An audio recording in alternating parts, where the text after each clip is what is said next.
एक शेरनी के दो बच्चे होते हैं और वह उनसे बहुत प्यार करती है और जंगल में अपने दोनों बच्चों के साथ रहती है। शेरनी का एक बच्चा आलसी होता है और एक बच्चा उसी की तरह ताकतवर और शिकार करने वाला होता है। शेरनी अपने एक बच्चे से बहुत परेशान रहती है। शेरनी जाती है और शिकार करके लाती है और अपने दोनों बच्चों को खिलाती है। शेरनी अपने बच्चों से कहती है, चलो मैं तुम्हें शिकार करना सिखाती हूँ। उसका एक बच्चा शिकार के लिए तैयार हो जाता है, लेकिन दूसरा मना करता है।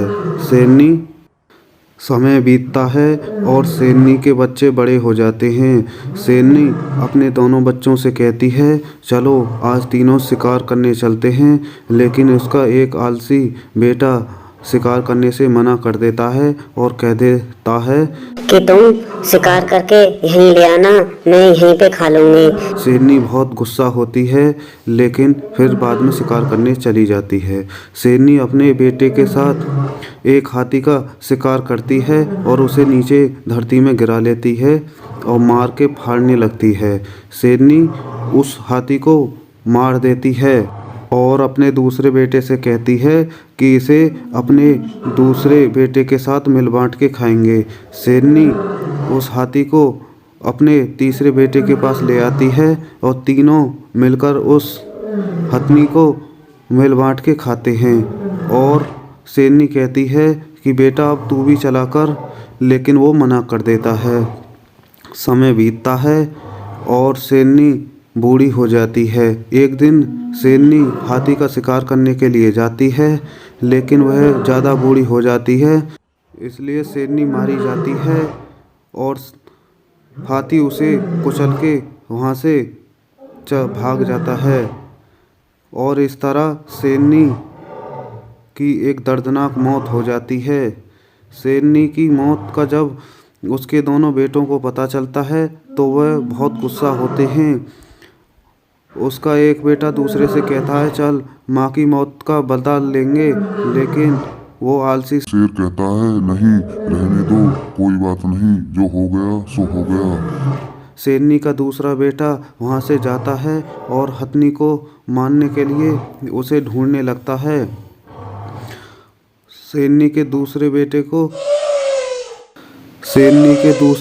को वो हथनी मिल जाती है। वह उसका शिकार कर देता है और उसे मार के फाड़ देता है और अपनी माँ की मौत का बदला ले लेता है। अब कुछ समय बीतता है और शेर अपने दूसरे भाई से कहता है कि तू भी मेरे साथ शिकार करने चला कर, अब हम दोनों शिकार किया करेंगे। लेकिन वह मना कर देता है कि मैं तो ऐसे ही बैठ के खाऊंगा। वह शेर की एक नहीं मानता और अपने भाई से कहता है, मेरे लिए भी शिकार तू ही लाया कर। शेर वहाँ से शिकार करने चला जाता है। समय बीतता है और शेर की शादी हो जाती है और उसके बच्चे होते हैं। वह अपने बहुत सारा खाना अपने भाई को खिला देता है, जिससे उसके बच्चे भूखे रहने लगते हैं। वह एक दिन अपने भाई से कहता है, या तो शिकार को मेरे साथ चला करो या आप जैसा भी करना है अपने आप देखो, मैं तुम्हें और नहीं खिला सकता। शेर कहता है, ठीक है, मैं अपने आप देख लूँगा, तुझे कोई ज़रूरत नहीं है। एक दिन वह आलसी शेर जा रहा था और उसकी स्थिति ज़्यादा ख़राब हो जाती है। भूख प्यास से वह धरती में गिर पड़ता है और सोचने लगता है कि कोई मुझे खाने को लाके दे दे, लेकिन उसके आलस के कारण उसका जीवन नरक बन जाता है और वह वहीं पे गिर पड़ता है और उससे हिला भी नहीं जाता। एक चूहा आता है और उसे काटने लगता है, लेकिन वह शेर हिल भी नहीं पाता, इतना कमज़ोर हो जाता है और वहीं पे दम छोड़ देता है। दोस्तों, इस कहानी से हमें ये सीख मिलती है कि इंसान को आलस नहीं करना चाहिए और काम करना चाहिए।